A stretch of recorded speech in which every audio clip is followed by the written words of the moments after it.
J'ai tout fait. Donc, Erev Tov, alors on va le cours de ce soir sur la force du juif. Comment c'est possible? Un juif, il a une force en lui. Comment on entend des histoires comme ça. Si vous voulez bien, on va commencer avec une histoire incroyable que peut-être que vous connaissez sûrement. La famille Khadjiel au Maroc. À Fès, il y avait une fille là-bas qui était très très belle. Une jeune fille, elle avait 16 ans. Et belle, mais une beauté particulière, quoi. Vraiment, celui qui la voyait, il avait une grâce spéciale sur le visage.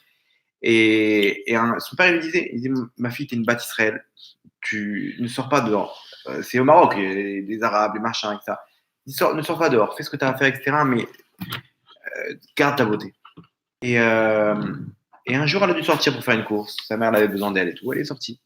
Bah, le voisin, il a vu. Il tombe amoureux. Enfin, le voisin, c'est un arabe. Il est parti voir son père. Il dit, papa, t'as vu la voisine? Il me la faut. Il faut que je marie avec elle. Il dit, mais non, mais c'est une juive, quel rapport? Toi et elle, vous êtes pas. Tu connais comment ils sont, les juifs? Ils font tout entre eux. Ils partagent rien. Il dit, non, mais je peux pas. Et bon, c'était le premier né, machin, etc. Il a mis un peu de pression. Et son père, c'était quelqu'un d'important. Hein. C'était un mafieux, quoi, là-bas dans le. Il est parti, il a dit, tu sais quoi? Je vais lui demander gentiment. Il est parti, il a tapé à la porte du voisin. Et il lui a demandé, écoute, ta fille, mon fils, pourquoi on n'organiserait pas un chido, une petite rencontre? Le père, il lui dit, écoute, chez nous, il n'y a pas de conversion, il n'y a pas rien du tout. C'est-à-dire, on se marie entre nous, etc. Et gentiment, il a dit gentiment que c'était pas possible. L'autre, il a dit, ok, il n'y a pas, c'est pas possible. Dis-moi ce qu'il faut faire et je le fais. Tu peux pas me dire, tout est possible dans la vie. Dis-moi et il n'y a pas de problème. Je ferai ce qu'il faut. J'ai des moyens, j'ai tout ce qu'il faut, j'ai des connaissances. Il lui dit, non, je suis désolé. Il n'y a rien que tu puisses faire. Il dit, bon, ok. Si tu comprends pas le bon côté, il s'est un peu vexé, quoi. Il a pas accepté l'affront. Il dit, je peux te faire comprendre d'une autre façon. Un peu plus forcé, voilà. Il lui dit, écoute, c'est impossible. Impossible. C'est-à-dire que faut que tu saches qu'un juif, il ne peut pas, il se mariera pas avec d'autres personnes. Il dit, mais tu sais ce qui va se passer? Si je te balance maintenant à la police, c'est fini pour toi et ta famille. Vaut mieux que tu acceptes plutôt que ta vie elle continue. Mais là, je te brise ta vie. Il lui dit, voilà, ça, c'est comme ça. Bon, il est parti avec des contacts, ils sont partis jusqu'à la police, jusqu'au juge, etc. Ils ont fait un jugement. Ils ont fait un jugement où ils sont venus avec des faux témoins, comme quoi ils avaient un accord, un acte de mariage, comme quoi elle s'est convertie à l'islam et qu'elle n'a pas voulu finalement la regretter. Maintenant, c'est un acte de mort, quelqu'un qui veut repartir de l'islam, etc. Donc, ils ont les témoins, comme quoi on a vu qu'elle s'est convertie, qu'elle a dit oui, elle lui a dit oui pour le mariage, etc. Bon, le juge, il vient pour trancher, il dit, écoute, il lui dit à la fille, il n'y a pas de problème. Soit tu regrettes, tu restes avec lui, tu te maries et on tourne la page. On ferme les yeux. Sinon, Khayav Mita, peine de mort. Elle a dit, monsieur le juge, pour rien au monde, je salierai la bâtisse Israël que je suis. Personne ne m'a jamais touché, et encore moins un non-juif. Je lui ai dit, bon, alors tu sais ce que ça veut dire. Allez-y, elle n'a pas peur. Bon, peine de mort. Ils l'ont mis,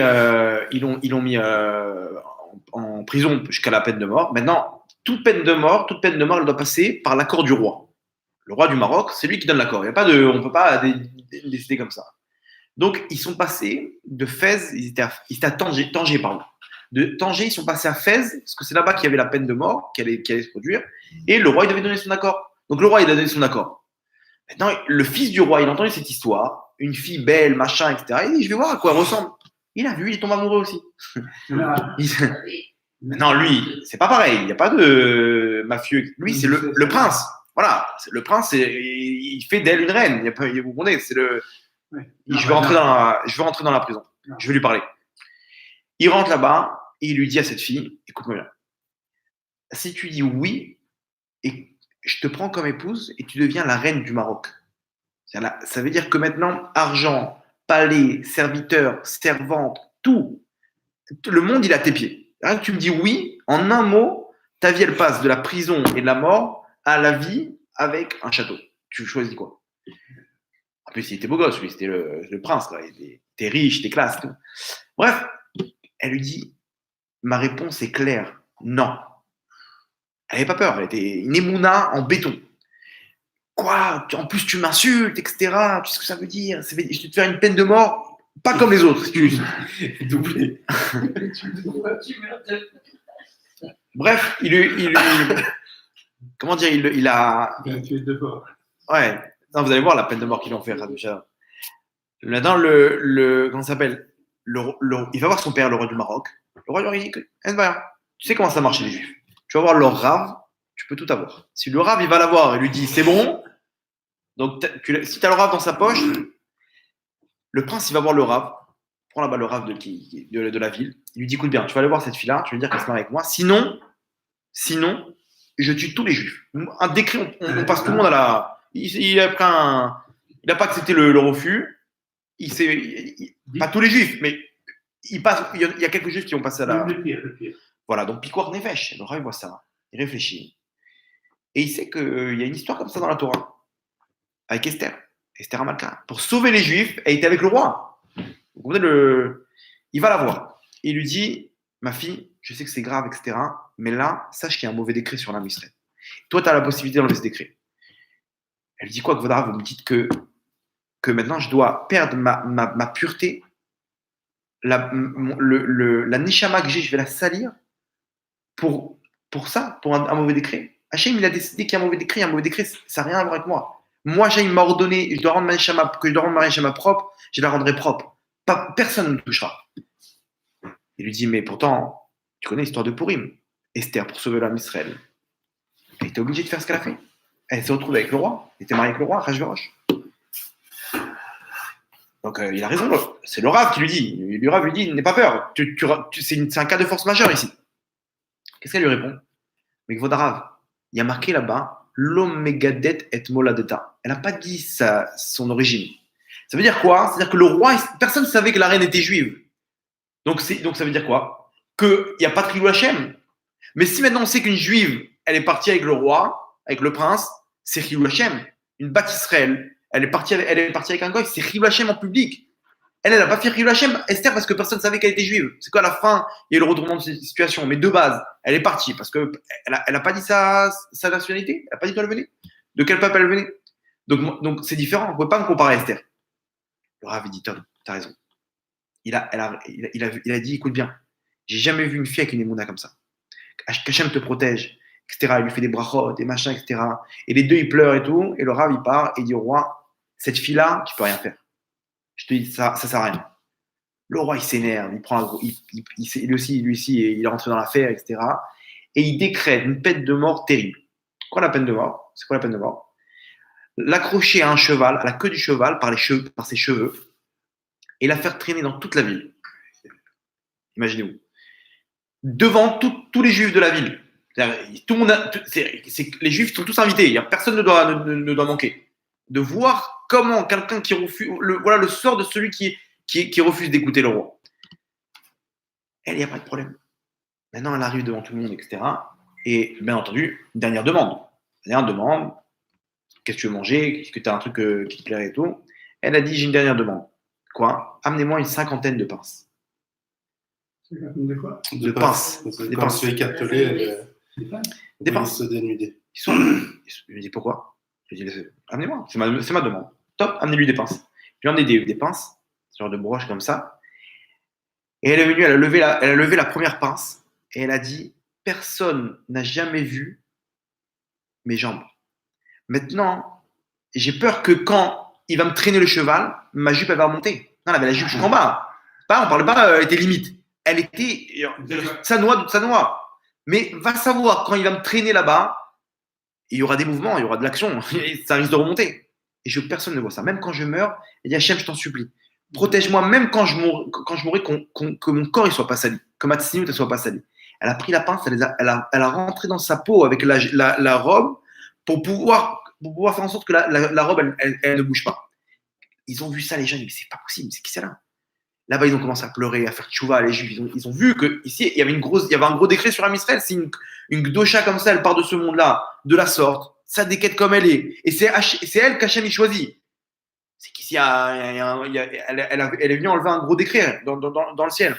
Le cavalier là-bas qui l'a traîné, il a vu ça, il lui dit mais t'es folle. Qu'est-ce qui t'arrive? Il n'a pas compris, lui, il était devant elle. Il dit personne ne doit voir mon corps, il est que pour Hachem. Il était pour mon mari ou pour Hachem, c'est tout. Si maintenant je dois mourir, que je meurs bêtise. Bon, elle plante comme ça, il commence à bien sûr, les jambes pleins de sang, des pinces et tout. Et il commence, un cheval, un fou. Le cavalier aussi, c'était un fou. Ils ont commencé à galoper là-bas dans la ville. Et elle est là-bas en train de prendre malheureusement, elle était en train de prendre les coups qu'il fallait dans la fuite du cheval et tout. Jusqu'à qu'elle lui dit d'arrêter au cheval. Il dit au cavalier. Elle lui dit arrête, stop, stop, stop. Le roi, il dit c'est bon. Elle a tourné le prince. C'est bon, c'est bon. Elle a compris. Elle a regretté. Vous allez voir ce qu'elle va dire maintenant. Elle va revenir avec moi. Elle lui dit au cavalier arrête-toi, il y a une pince qui s'est détachée.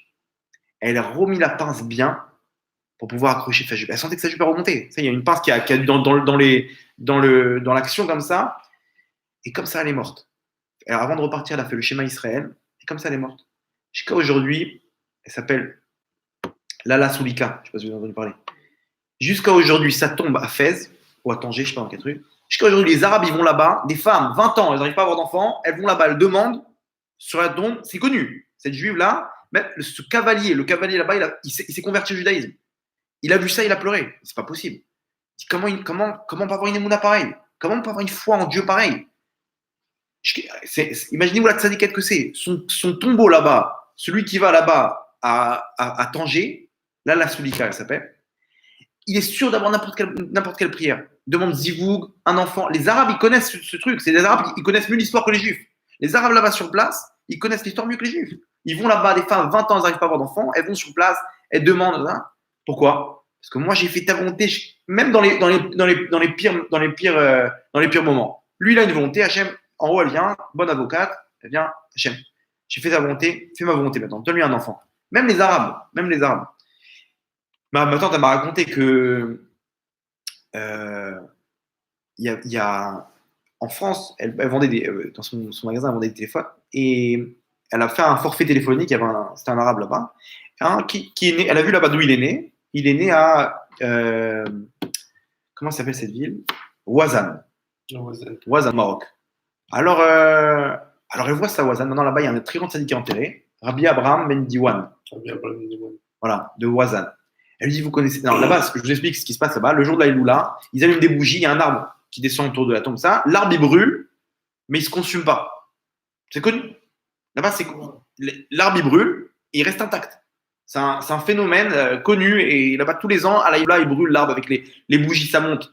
Ils mettent les bougies à côté du tombeau. Et l'arbre, ça monte comme ça. Voilà, l'arbre, il est au-dessus comme ça de la tombe. Donc, il brûle au bout d'un moment avec les bougies et tout. Et il se consume pas. Comment ça s'appelle? Elle lui dit, ma tante, elle lui dit, alors tu connais peut-être le tzaddik, Rabbi Abraham Ben Diwan. Quoi? Mais c'est par son mérite qu'on vit. Toute la ville de Ouazan, elle vit que par son mérite. Les Arabes, là-bas, ils connaissent. Ils savent très bien que le tzaddik, c'est le tzaddik. C'est lui qui protège la ville. Un juif, un tzaddik juif, c'est lui que les Arabes, c'est connu, quoi. Là-bas, les tzaddikim, ils viennent, ils nettoient leur tombe. Ils savent très bien qu'ils ont une force très grande en haut, etc. La question, elle est comme ça. Voilà une histoire comme ça, c'est une histoire parmi peut-être des milliers d'histoires à la Shoah, dans les inquisitions, dans les pogroms là-bas, les Cosaques, des histoires comme ça, les mecs ils étaient prêts à mourir pour pas transgresser un petit truc de la Torah. Il n'y a pas de convertis-toi au christianisme, il n'y a pas tue-moi. Il n'y a pas de il y en a qui ont pas eu cette chance, mais il y en a combien d'histoires comme ça à la Shoah, des gens qui sont morts pourquoi ils sont morts? Parce qu'ils sont juifs. Ils sont pas morts stam comme ça, comme je sais pas, il y a eu une guerre et bon, il y a eu là-bas il y a eu un pogrom. Non, à travers les générations, les juifs on les a tués pour la simple et seule raison qu'ils sont juifs. C'est tout.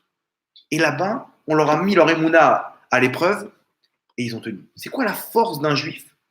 Qu'un juif il arrive à donner sa vie s'il faut pour ne pas transgresser une seule virgule de la Torah. Une seule mitzvah, j'abandonnerai pas. Maintenant, c'est quelqu'un des fois qui n'est peut-être même pas pratiquant. Il arrive, on lui dit, en boîte de nuit, on lui dit ça le juif, il se bat. Il est prêt à se battre. Qu'est-ce qui t'arrive? Shabbat, tu étais en boîte de nuit, maintenant on te dit ça juif. Tu t'en fiches, puisque non, tu dis ça juif, il est prêt à se battre. Pourquoi? Parce que tu as touché à quelque chose ici. Tu as touché à quelque chose que chacun d'entre nous, il a au fond, cette neshama, cette âme qui est, écoutez bien, ni plus ni moins qu'une partie d'Hachem.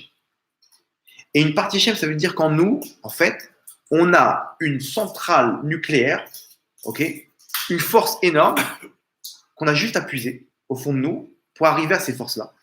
Et que chacun, il a une force en lui qui peut arriver à développer et qui peut arriver à atteindre et qui peut utiliser pour faire les choses les plus belles. Les plus belles. Même si on est prêt à le tuer, il peut être prêt à se sacrifier pour Akadosh Baruch Hu.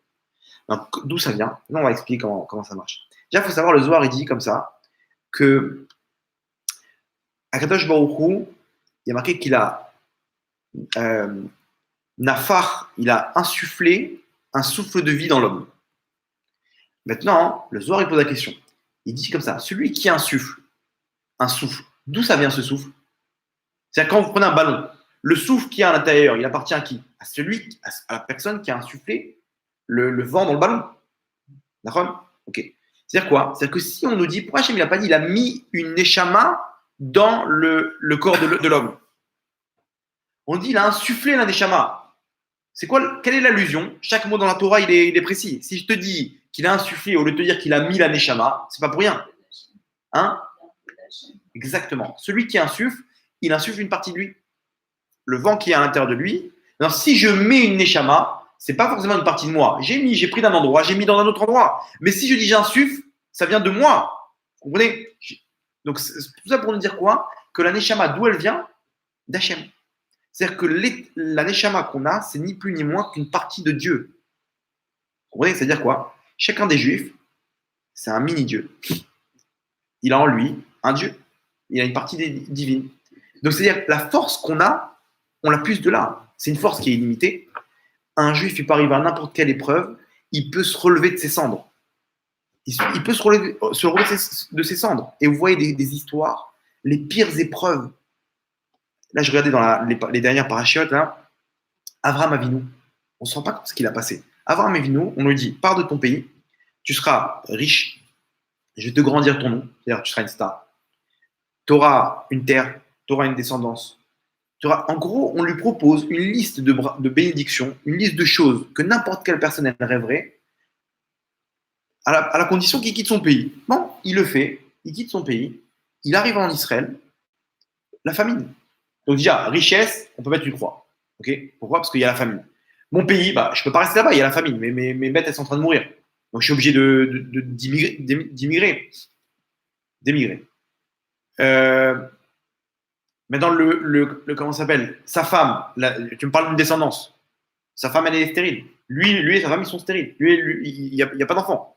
Bon, alors ça, on va prier. Hashem Yazor, Bezat Hashem, on va prier. Il ne savait pas qu'elle n'avait même pas de matrice. Elle n'avait même pas de quoi enfanter. Il ne savait pas. Il s'est dit, c'est une question de Emouna, on va prier, on va y arriver. La famine, pareil, il voit que ça, rien du tout. Mais c'est-à-dire que tout ce qu'on lui propose, non seulement il ne reçoit pas, mais il reçoit l'inverse. Il se retrouve en Égypte parce qu'il n'y a plus de choix, il est en train de mourir. Il n'y a plus rien à manger en Israël, rien du tout. Il est obligé de partir en Égypte. Il part en Égypte, là-bas, Paro, il prend sa femme. Donc c'est fini. Lui, maintenant, imaginez-vous, à ce moment-là, on prend un instant de la vie d'Abraham, il est tout seul, sa femme, elle a été kidnappée par le roi d'Égypte, ultra puissant, un sorcier, machin, etc. Il n'a pas pris pour jouer aux échecs avec elle, vous avez compris le truc. Donc, descendance. Il n'y a même plus de femme. Non. Tu peux prier pour qu'elle ait des enfants, mais elle n'est même plus là, donc c'est ça rien. Je suis en Égypte, donc la terre que tu m'as promis, voilà. L'argent. Il devait être jeté dans un motel là-bas en attendant que sa femme elle revienne. Imaginez-moi à ce moment-là, qu'est-ce qui peut lui passer par l'esprit de se dire, attends 2 secondes, Hachem, mais pourquoi tu fais tout ça? Pourquoi tu m'amènes comme ça? Ne me dis rien, ne me dis pas que tu vas recevoir. Mais bon, on voit ce qui, je sais pas, au fil du temps, on improvise. Mais là, tu me dis, tu vas recevoir et tu me donnes, non seulement tu me donnes pas, mais en plus tu me donnes l'inverse. C'est pas dégonflé. Marqué comme ça, Avraham Avinu, il a gardé la Emouna jusqu'au bout.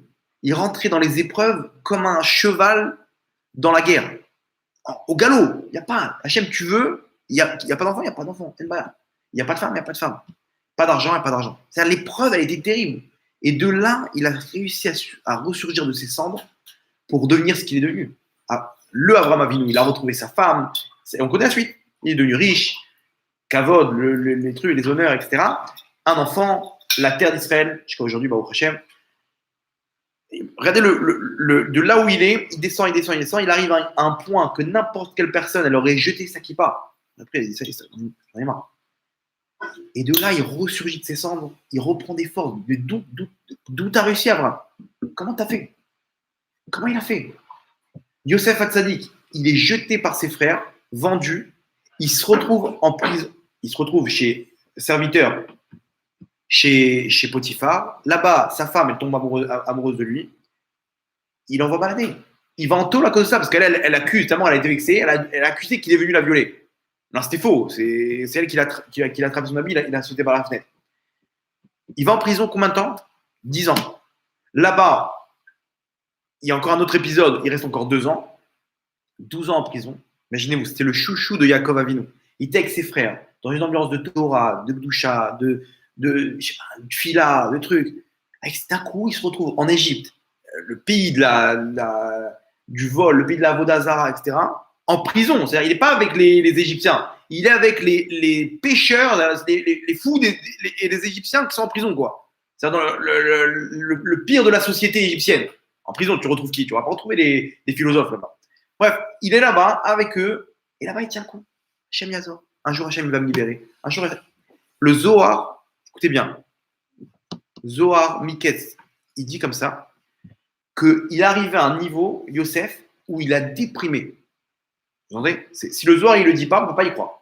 Yosef, il arrive à un niveau où il ne voulait plus rien. C'est encore un tout petit peu, il aurait pris sa kippa, ça est stop. Je ne peux plus tenir. Comment 12 ans comme ça de prison, Yosef Hatzadik, comme on est, ouais, Yosef Hatzadik. Non, il faut savoir qu'il arrive à un niveau où il était triste. Il était triste. Et de là, il y a marqué comme ça, Vayertsu Minabor, ils l'ont dépêché de sortir du trou quand Paro il a eu besoin de lui. Ça y est, il a été délivré. Il n'a pas voulu sortir. Hachem, il a envoyé des anges pour le convaincre. Lui dire, ça y est, maintenant tu vas sortir, tu vas être délivré, tu vas devenir second du roi, tu vas être riche, tu vas te marier avec une sadéquette, tu vas avoir des enfants, tu vas ramener ton père Yaakov. Yaakov, il aurait dû arriver en Égypte avec des chaînes. Grâce à toi, il va venir sur un tapis rouge. Et là, il a été convaincu, Yosef, il a dit, bon, d'accord. Mais de base, il ne voulait pas. Les anges sont venus le voir, il dit, laissez-moi tranquille, c'est bon, j'arrête tout. Ils ont dû le convaincre. Le terme, il peut aussi s'employer comme convaincre. Les ratsot, c'est convaincre. Ou les haritz, faire des péchés. Maintenant, imaginez-vous, Yosef, de là où il est, il renaît de ses cendres. Il se reprend, il dit, accorde les Tova, accorde ce qu'il a décidé, etc. Il repart de ses cendres et il arrive à sortir de là où il est. C'est-à-dire quoi? C'est-à-dire qu'au fond, chacun d'entre nous, il y a un trésor. Des fois, nous, on cherche ailleurs, on cherche le bonheur. Je sais pas, je vais être heureux si je fais ça. Non, tu vas être heureux si tu arrives à trouver ce que tu as à l'intérieur de toi. Parce que si tu arrives à trouver le trésor que tu as à l'intérieur de toi, à ce moment-là, tu te connectes avec cette étincelle qui est à l'intérieur de toi, qui est Dieu. Si tu es avec Dieu, tu as tout. Si quelqu'un, il est collé, il est avec Hachem, on va voir comment trouver ce trésor-là. S'il est uni avec Hachem, il a tout. Bracha, la santé, le shalom bayit, les épreuves, c'est pas des épreuves. Il voit pas ça comme des épreuves. Il est avec Hachem, il voit pas ça comme des épreuves. Abraham Avinu, il voyait pas ça comme une épreuve. Hachem, tu veux que j'aille à droite, j'irai à droite. Tu veux que j'aille à gauche, j'irai à gauche. Ce que tu veux. Pourquoi? Parce que j'ai confiance. Comme une maman qui amène son fils chez le dentiste. Le fils, il a appris à faire confiance à maman. C'est très bien, maman. Elle sait ce qu'elle fait, maman. Elle veut mon bien, elle veut me soigner, etc. Y a pas. Tu veux qu'on aille là-bas? Ok. Ça me plaît pas, mais tu veux, il n'y a pas de problème. Je suis avec toi. C'est dur, il n'y a pas de problème. Mais je suis avec toi. Comment ça s'appelle? Il y avait une histoire comme ça, une vraie histoire. Un chassid, je crois que c'était en Pologne, il a fait un rêve où on lui dit que dans telle ville, à 3 jours de marche de là où il se trouve, sous le pont, il y a un trésor. Il est parti là-bas. Non, il a basé. Il dit, bon, peut-être j'ai fait un mauvais rêve et tout. Le lendemain, il fait le même rêve. Il y a quelqu'un qui vient le voir et lui dit, sache que dans telle ville, sous tel pont, là-bas, il y a un trésor qui est enfoui. Il décide, il était un peu en l'air et tout, au niveau argent et tout. Il se dit, pourquoi pas, c'est quoi? Je vais partir là-bas, je vais chercher. On va savoir, peut-être c'est un vrai rêve. Je vais peut-être m'enrichir. Il part, il creuse là-bas et il voit rien. Il arrive sur l'endroit qu'on lui a montré dans le rêve, il creuse, il voit rien. Là-bas, il y a un policier qui passe et qui voit, comment ça s'appelle? Non, notre projet. Il voit un juif, il voit un mec en train de creuser. Il dit, qu'est-ce que tu fais toi? Il se dit, c'est peut-être un espion, il manigance quelque chose. Il fait, tu fais quoi là? Explique-moi. Il dit, non, je suis en train de chercher un trésor. Il dit, un trésor. Il dit, vous avez trouvé ça bizarre, mais j'ai rêvé. Il y a quelqu'un qui m'a dit que dans tel endroit, telle ville, sous le pont, il y a un trésor. Je suis en train de creuser. Il dit, mais tu crois au rêve, toi? Moi aussi, j'ai rêvé que dans telle ville, il lui dit le nom de sa ville, dans telle adresse, le nom de son adresse, sous la chaudière, là-bas, il y a un trésor. Tu crois que je vais y aller? Il entend ça, il dit, c'est chez moi. Il retourne chez lui, il creuse là-bas sous les briques de sa chaudière, et il trouve un trésor. C'est une vraie histoire, vraiment. Le trésor était vraiment il se trouvait là-bas, mais pas creusé. Il se trouvait que, va là-bas sur place, tu vas voir. Voilà, tu vas trouver l'info qui va t'amener à ton trésor. Mais non, il est parti voir son rave, il a dit, incroyable. Hachem, il vient de te faire la leçon de morale de la vie d'un juif. Quoi? C'est quoi? J'ai pas compris l'exemple. Expliquez-moi. Mieux que ça. Il lui dit quoi?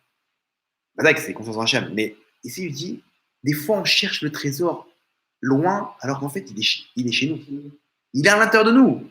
Des fois, un mec, le mec, il finit l'armée, il va jusqu'en Thaïlande là-bas, en Inde, il cherche la spiritualité, alors que quand il revient chez lui à Herzliya, en face de lui, il y a un cours de Torah, il est rentré là-bas, il a trouvé. C'était chez lui, c'était devant chez lui. Ce qu'il cherchait. On a tout simplement un très grand potentiel et il faut le chercher. Exactement. Il y a un niveau de code, il faut trouver le code, voilà. Et après, il y aura du monde. D'accord. Comment on y arrive? C'est la question maintenant.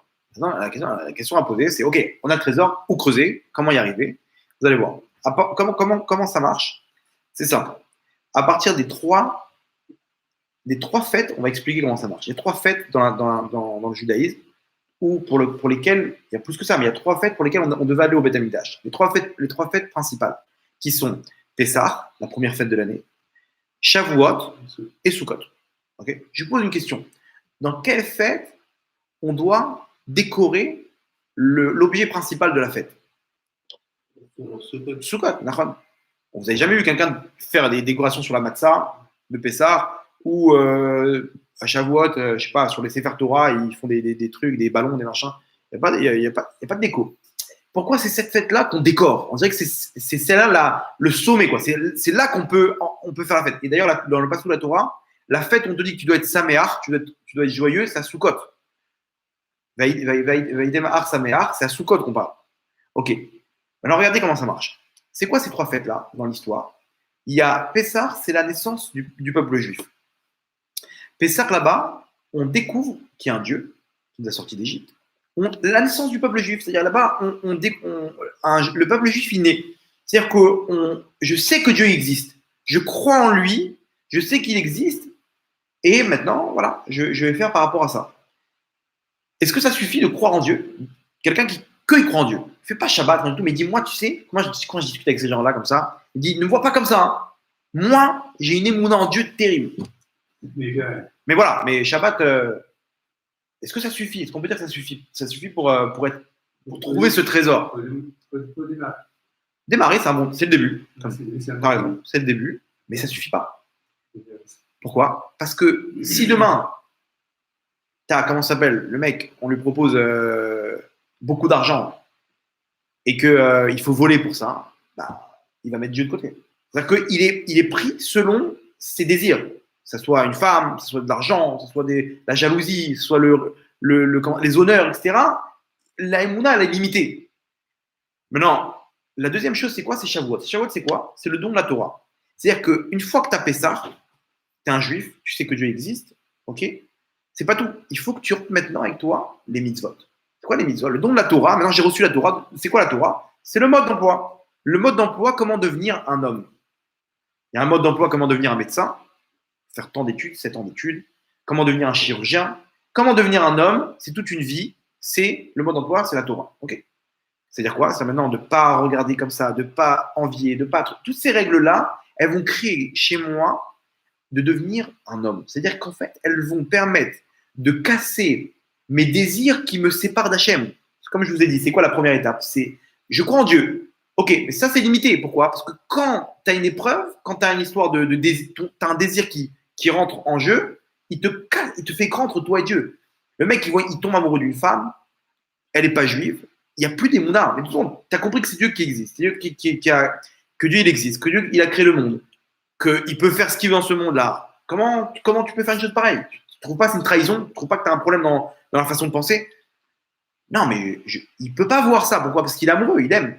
Lui, il voit ça, il ne peut plus rien voir. Il voit plus rien d'autre. Tu peux lui dire, mais c'est pas une juive, etc. Je sais pas. Il est amoureux, le mec. Donc, sa émouna, elle est limitée. Comment il va? Donc, il ne pourra jamais se connecter avec le trésor qu'il a en lui. Il ne pourra jamais arriver à cette force qu'il a en lui. Pourquoi? Parce qu'il y a quelque chose qui peut faire écran. C'est quoi? C'est ses désirs à lui. Ok? C'est ses traits de caractère, ses désirs. À partir du moment où il applique la Torah, il neutralise ses désirs. Pourquoi? Parce que dans la Torah, il y a exactement le mode d'emploi pour devenir un homme. Ça veut dire quoi? C'est-à-dire qu'un homme, il a des défauts de fabrication. Il est attiré par le vol, par l'argent, par les femmes. Il est jaloux de base. Vous voyez, il aime prendre, il n'aime pas donner, etc. La Torah va t'apprendre, elle va t'éduquer. Elle va te dire, tu sais, maintenant, il faut donner la tzedaka. Maintenant, il faut donner ma serre. Maintenant, à Purim, il faut donner Machatzit Shekel. Maintenant, les paniers de Pessa. Tout le temps. Il faut donner tout le temps. Tzedaka, et quand tu vois un pauvre, et quand tu vois si. Pourquoi? Parce que maintenant, tu es en train de casser ce trait de caractère qui est de prendre. Un bébé, vous voyez, un enfant, c'est mon jouet, c'est à moi, c'est mon vélo, c'est moi et moi. Il veut que manger, il n'y a que le monde vers lui. Okay?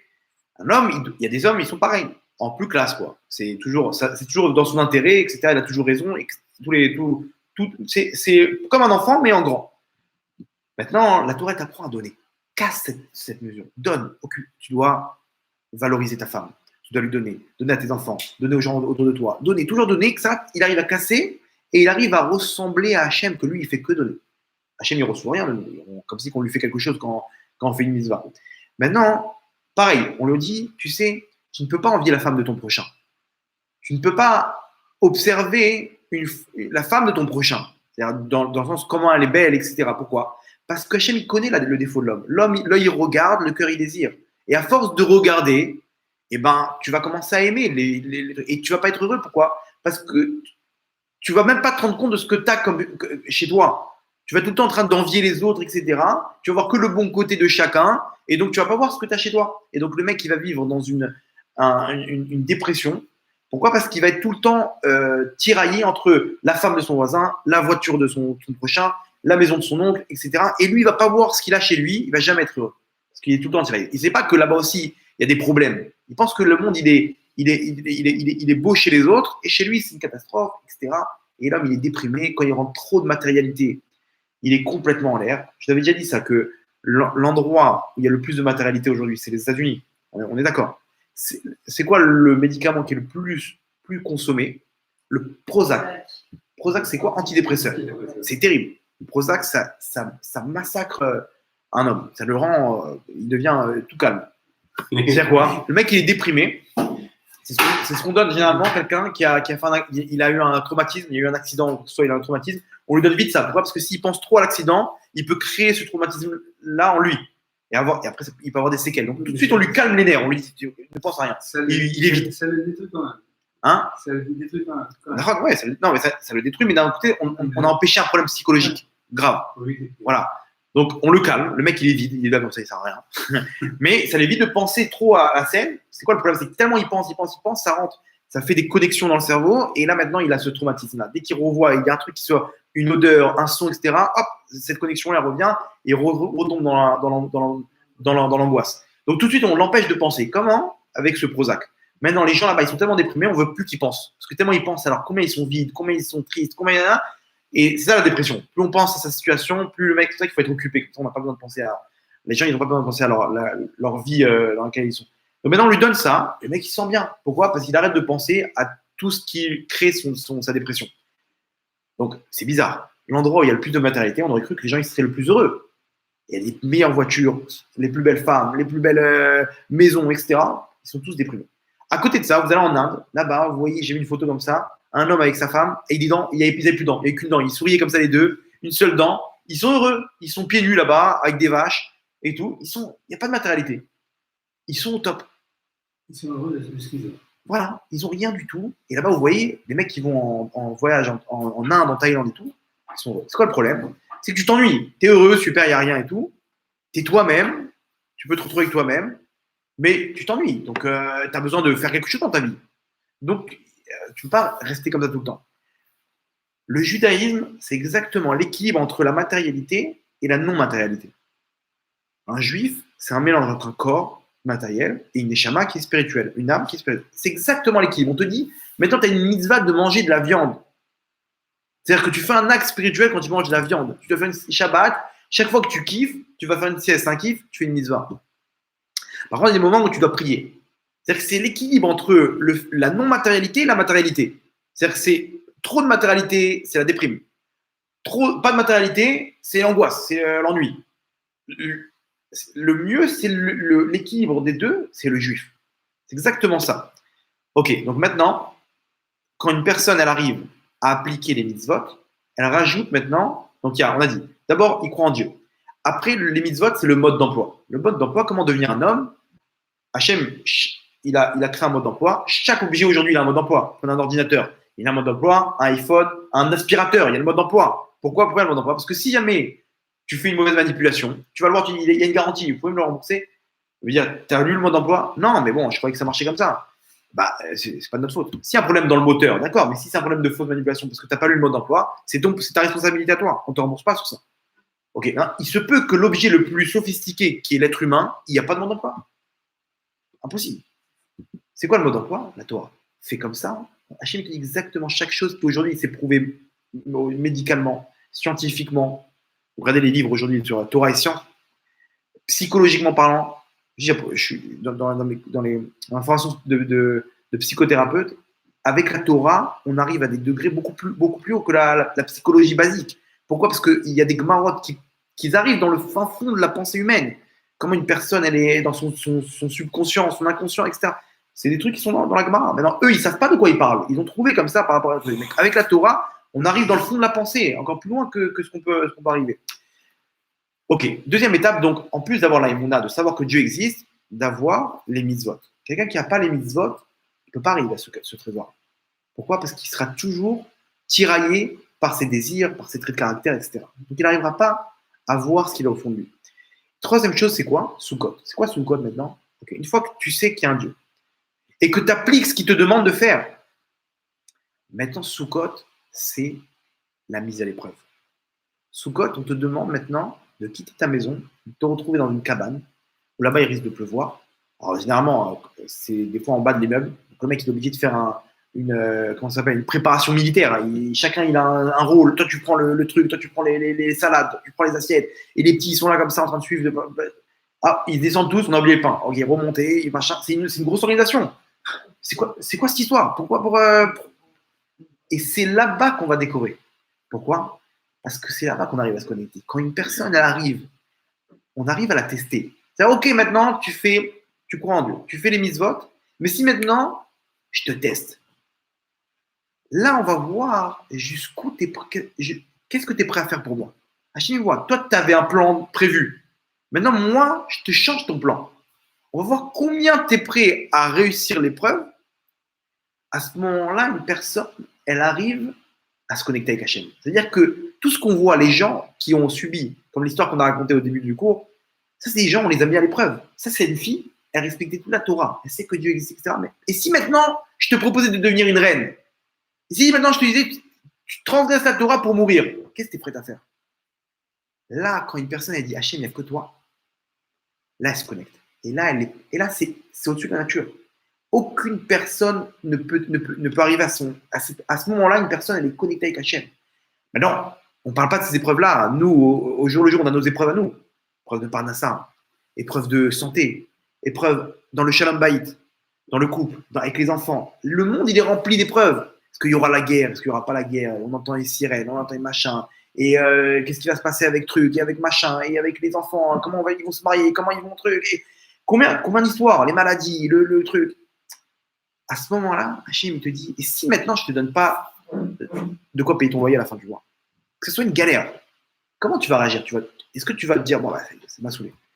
Ça y est, tu fais tout, tu as reçu, tu crois en moi, tu fais les mitzvot, donc maintenant, tu es en mesure de recevoir la contrepartie. Hachem, j'ai fait ce que tu m'as demandé, bah, fais ce que je te demande, quoi. Essaie de m'aider pour le minimum. Mais je dois nourrir ma femme, mes enfants, etc. Et si je ne te donnais pas à manger, comme Abraham Avinu, et si je ne te donnais pas ta terre, si je ne te donnais pas ton enfant, tu continuerais ou pas? Abraham Avinu dit, Hachem, jusqu'au bout du monde, j'irai avec toi. Même si tu veux me faire les pires souffrances du monde, je serai avec toi main dans la main. Gam imeler beged salmavet. Voilà, comme ça il dit David Ameller. Même si tu m'amènes au Gehinam, j'aurai pas peur. Il m'arrivera rien. Pourquoi? Parce que toi, tu es avec moi, Hachem. Et c'est ça la différence. Une personne, à partir du moment où elle sait que c'est Hachem qui lui fait cette épreuve-là, c'est plus une épreuve. Il y avait une histoire comme ça. Hein. C'était un agent du Mossad. Je sais pas si j'avais déjà raconté cette histoire. Il venait de devenir agent du Mossad. Ouais. Et il arrive à la fin de son service, quoi, sa formation, pardon. Il attendait comment ça s'appelle, des missions. Et il arrive toujours rien. 1 mois, 2 mois, 3 mois. Bon. J'ai peur que j'ai pas fait assez mes preuves et tout. Il m'envoie faire des trucs de bureaucratie ou je sais pas. Bon. Un soir, il sort de la base pour rentrer chez lui. Et il y a une voiture, il attendait pour prendre le bus. Il y a une voiture qui s'arrête et qui lui dit, tu vas à telle ville? Il dit oui, c'est la ville où je vais. Il dit alors monte, je t'amène. Il monte dans la voiture, il voit là-bas, il y a 2 personnes derrière qui l'attrapent, qui le ligotent, kidnapping. Et il voit, les 3 ils parlent en arabe. Et il se rend compte qu'il s'est fait attraper quoi, par des arabes, kidnappés. Il se retrouve dans un village arabe, il entend parler en arabe, et là-bas ils viennent, il enlève le bandeau qu'il avait sur les yeux, il se retrouve dans une pièce froide, repoussante. Il y a de l'eau par terre, etc. Des trucs. Et là-bas, il commence l'interrogatoire. Allez, donne-nous les informations. On sait que tu es un agent du Mossad, on sait que tu as des services secrets et tout. Donne-nous toutes les infos qu'on a besoin. Il dit non, moi je suis dans la police, je suis dans la sécurité, mais je n'ai pas d'informations. J'ai rien fait, mais je ne suis pas encore dans ce truc-là. Et il prend des claques, et des coups de poing, et des trucs, et il essaie de faire des souffrances, et de lui rendre des trucs brûlants sous les ongles comme ça, et des trucs dans les yeux, et des machins. Des trucs à Hachem et Hachem. 1 heure, 2 heures de souffrance. Chaque fois, il dit, je vous dis rien, j'ai aucune information, vous ne comprenez pas, j'ai aucune info. Bon, le mec, il perd patience, le chef là-bas des trucs, il sort un pistolet, il sort un couteau, il lui met sous la gorge, il dit, écoute bien, je te laisse maintenant jusqu'au petit matin. Au petit matin, tu ne dévoiles pas d'informations, je t'égorge avec ce couteau-là et je te tue. D'accord? Pourquoi? Il dit, écoute bien, on n'a pas le temps, parce que je sais très bien qu'ils sont en train de nous rechercher maintenant, sûrement. Donc, soit tu nous donnes les informations, soit on se débarrasse de toi. Et lui, maintenant, il est hyper fatigué, etc. Il commence à s'endormir. Et dans sa tête, il se dit, qu'est-ce que je fais? Je leur donne les informations ou pas? D'un autre côté, si je leur donne, ils me libèrent. Ouais, au moins, j'ai une chance qu'ils me libèrent. Si je leur donne pas, je suis sûr de mourir. Ma femme, elle va rester toute seule, la pauvre. Mes enfants, pourquoi? Tu vois pas les informations que je vais leur donner. Je leur donne pas tout, et c'est bon. Dans sa tête, il se dit, c'est bon. Allez, vas-y, je balance tout. Maintenant, dans la nuit, il voit le mec qui faisait des allers-retours et tout. Il commence à s'endormir, mais il dormait pas. Il n'arrivait pas à s'endormir, en fait. Le mec, il rentre, il fait des allers-retours, il voit qu'il dort et tout. D'un coup, il les entend parler dans la pièce d'à côté, et ils en rigolent et tout. Et il tire l'oreille un peu, il prête attention. Et il voit qu'ils parlent en hébreu. Il dit quoi? C'est pas des arabes. J'ai compris. C'est un faux kidnapping. Il s'est dit, ouais, c'est un faux kidnapping. Donc ça veut dire qu'ils sont en train de me tester pour voir si je vais balancer. J'ai compris. Il avait tout balancé. Il avait tout balancé. Ouais. Sympa, hein. Il a avoué, mais non, après coup, il a fait tchouva. Ce mec, il raconte son histoire, c'est un rave aujourd'hui et tout. Il a pas fait carrière vraiment là-bas dans le truc, donc il peut se permettre de raconter.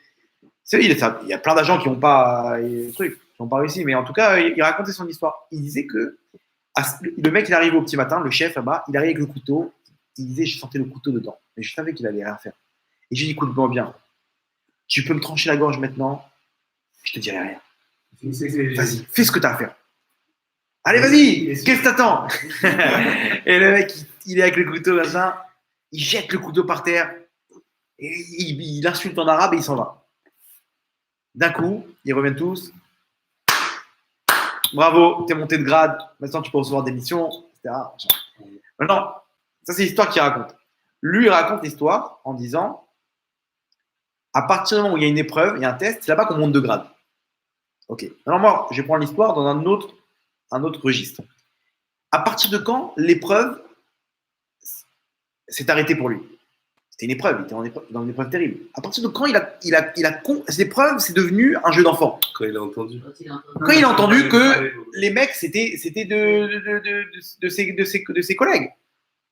Donc il a compris que c'était pas des Arabes, c'était pas des méchants, c'était des gentils.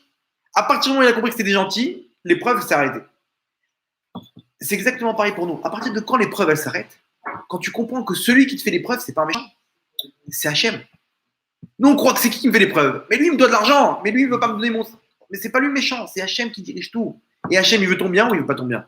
Il est gentil ou pas? Il veut te faire monter de grade? C'est pour finir de se construire. Exactement. Donc maintenant, quand une personne elle sait que celui qui nous fait toute cette épreuve-là, c'est ni plus ni moins que notre Père qui est dans le ciel, Abba Sheba Shamayim, alors à ce moment-là, l'épreuve s'arrête. Et c'est comme ça qu'Abraham Avinu l'a tenu. C'est comme ça qu'on a trouvé le trésor qui a été trouvé. Le trésor qu'on trouve à l'intérieur de nous, c'est comme ça qu'on se dit, je suis avec Hachem.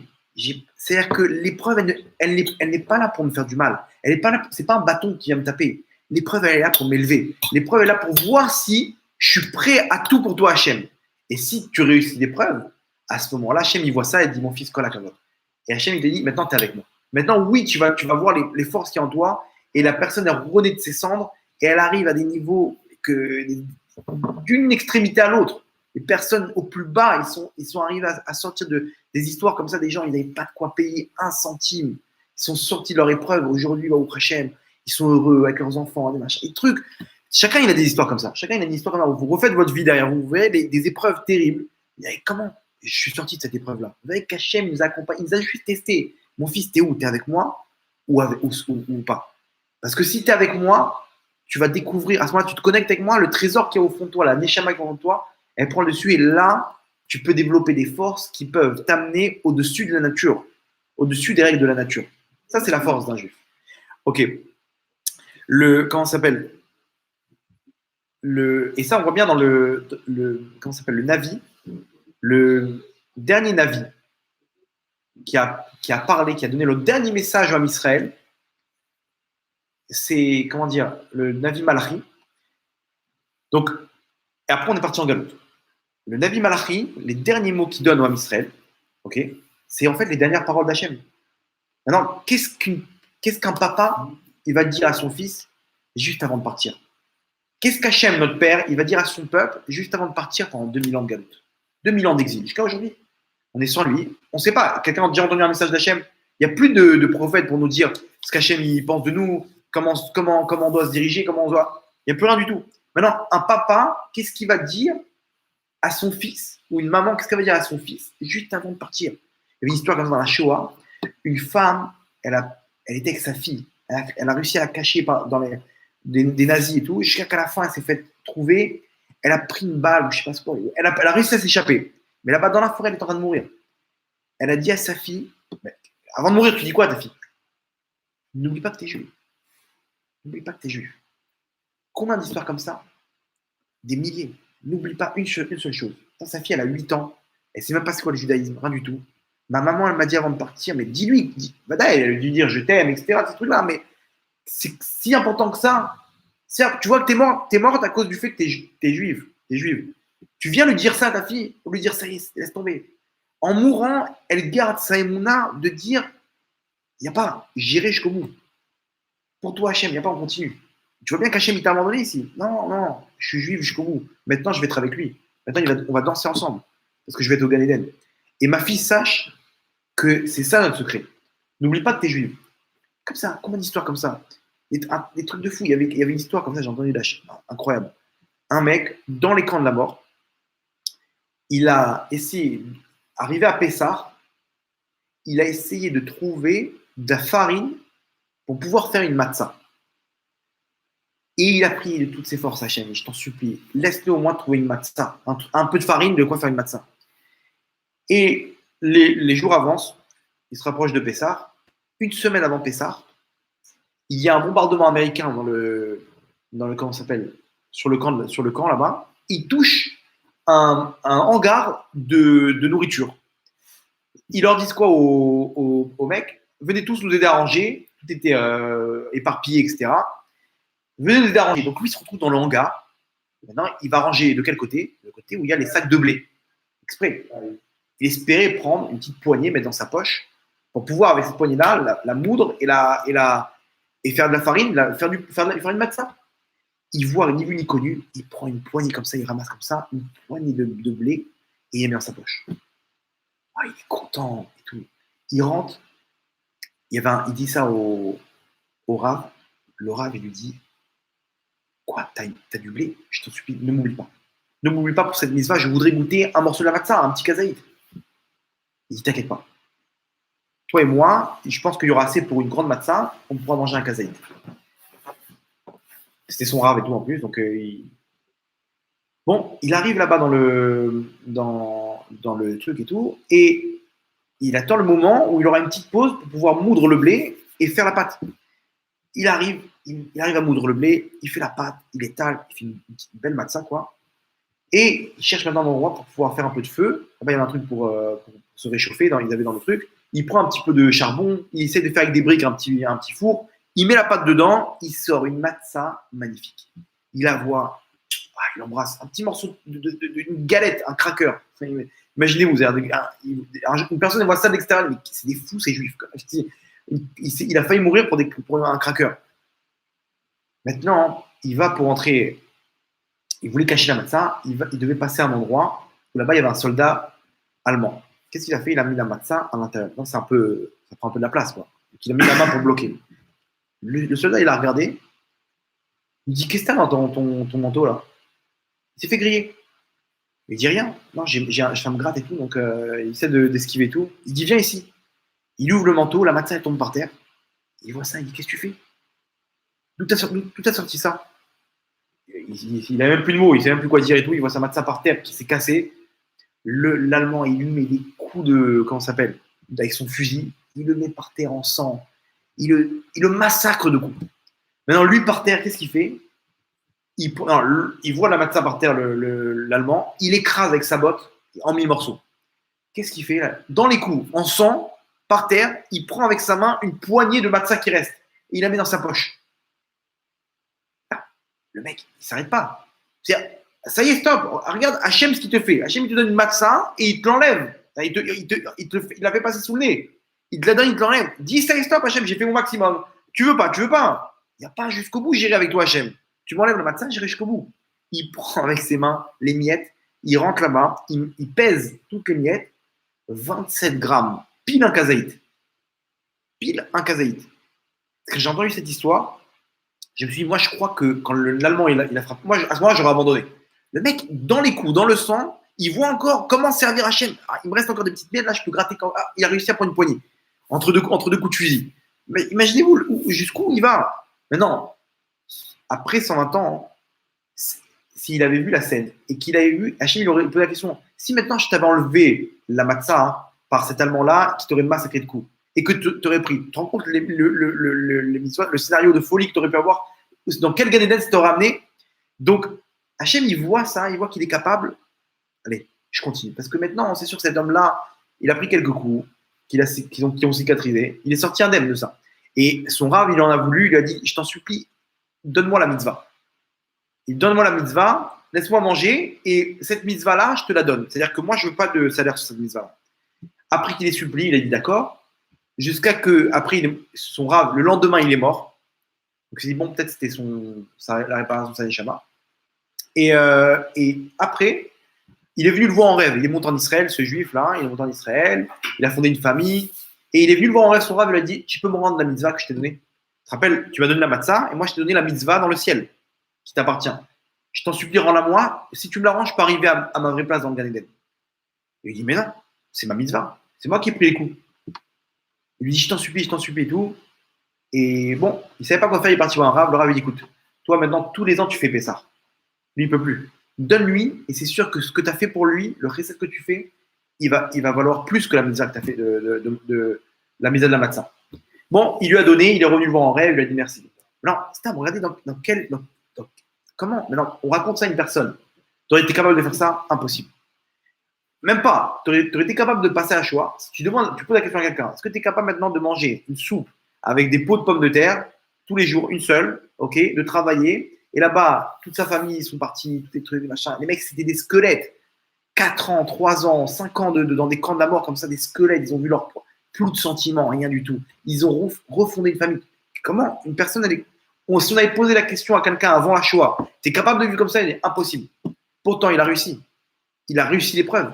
Ces gens-là, ils ont entre les mains une épreuve. On dirait Hachem, tu vois, je l'ai fait pour toi. Comment ils ont trouvé les forces? La force d'un juif. Un juif, il a cette force-là et il peut arriver à passer la Shoah. C'est que la Shoah, c'était l'épreuve ultime. Cette épreuve-là, c'est ça qui va leur donner leur place. Et c'est ça qui va leur donner leur place énorme qu'ils ont gagné. C'est-à-dire si on pouvait prendre n'importe quelle personne de la Shoah, la faire redescendre maintenant et lui dire ça valait le coup ce que tu as passé ou pas? T'échanges maintenant ton scénario, on te remet dans ce monde-là, on te fait ça sans la Shoah pour rien au monde. J'ai vu ce que c'est en haut d'avoir réussi l'épreuve pour Hachem. En haut, c'est spécial. Aucune créature ne peut se rapprocher de là où il se trouve. Donc tous les jours, on a des épreuves. Tous les jours, on a des épreuves. Et quand on a la possibilité de réussir cette épreuve-là, on arrive après 120 ans avec quelque chose que j'ai fait pour toi, Hachem. Hachem me dit, tu peux rien faire pour moi, qu'est-ce que tu veux faire? Non, je me suis sacrifié pour toi, Hachem. Ça, c'est la force d'un juif.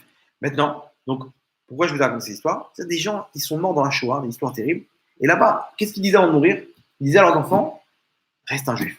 Maintenant, qu'est-ce qu'Hachem va nous dire avant de nous quitter pour ces 2000 ans d'exil où on est? C'est quoi la dernière prophétie qui dit? Écoutez bien, le dernier mot d'Hachem par l'intermédiaire du prophète Malachi, écoutez bien ce qu'il dit. Zichru Torat Moshe Avdi, Asher Tziviti Oto Bechorev. Souvenez-vous de la Torah de mon serviteur Moshe. C'est-à-dire, avant de partir, qu'est-ce qu'il leur dit? En gros, restez juifs. Reste juif. Comment? N'oublie pas la Torah de Moshe.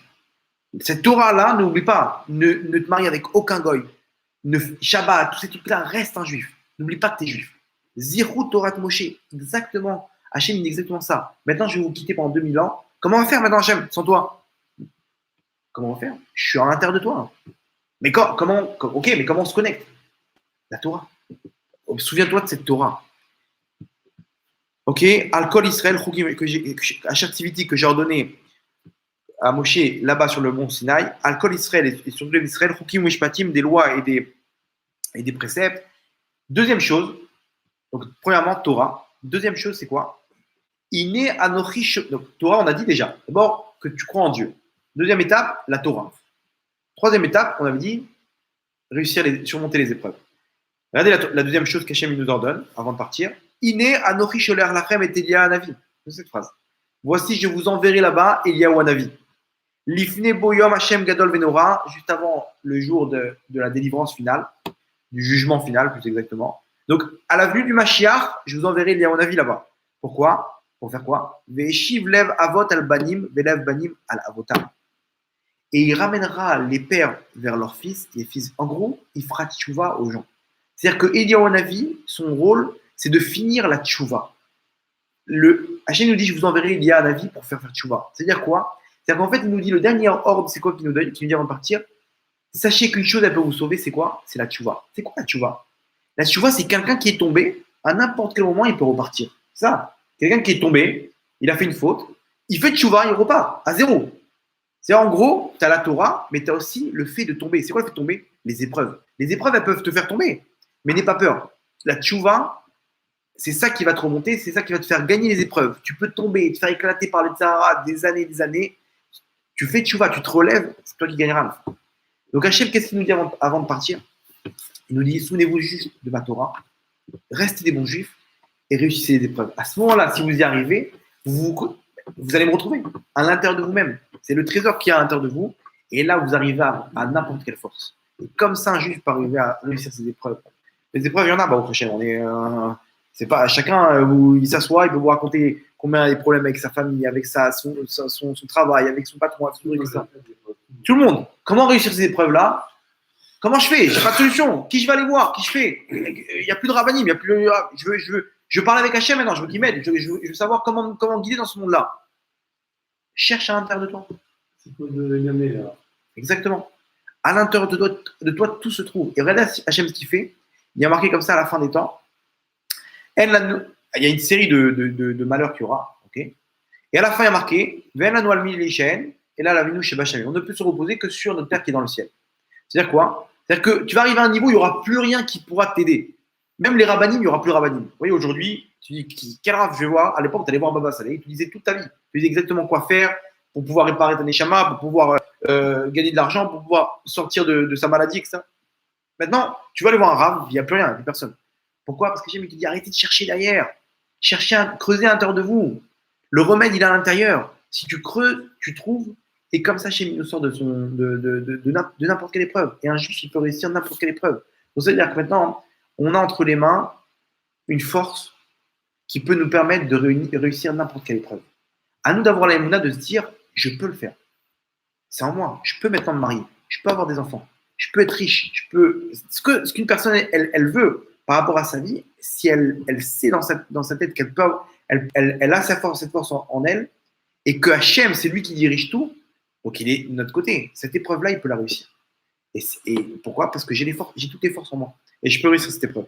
Donc Hachem et Zakenu, Bezat Hachem, qu'on puisse arriver à se connecter avec cette force, et que tout l'âme Israël puisse se connecter avec cette force, la force du juif qui peut nous amener à la venue de Mashiach Bekarov. Amen. Amen.